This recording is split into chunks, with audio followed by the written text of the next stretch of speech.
Guys, magandang umaga sa inyong lahat. Ngayong umaga is kakain na naman tayo guys ng ating agahan.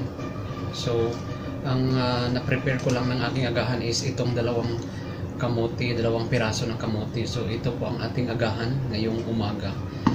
At saka may 1 glass of milk with oatmeal. So, ito po guys ang aking kinakain or kakainin ngayong umaga para hindi tayo magutom kasi mahaba pa ang oras ng lunchtime. So balatan muna natin tong ng kamote.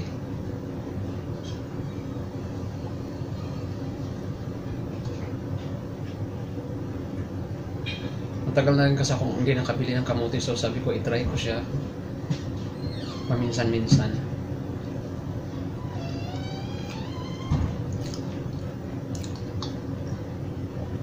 Okay naman kasi hindi masyadong matamis. Okay lang siya, katamtaman lang ang kanyang tamis.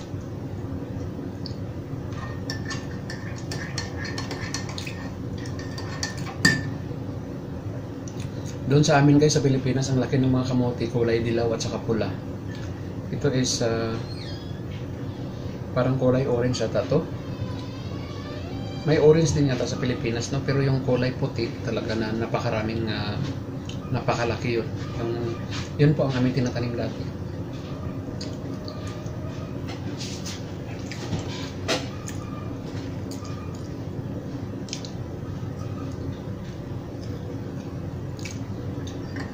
Tapos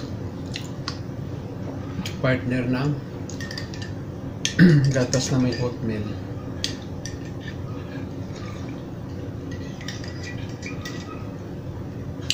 Ang oatmeal kasi guys, hindi siya hindi ka madaling gutumin kasi ano siya, may fiber.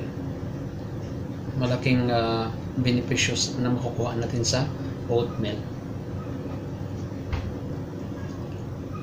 So yan lang siguro guys, at magandang buhay sa ating lahat and have a blessed Tuesday sa ating lahat. So God bless us all.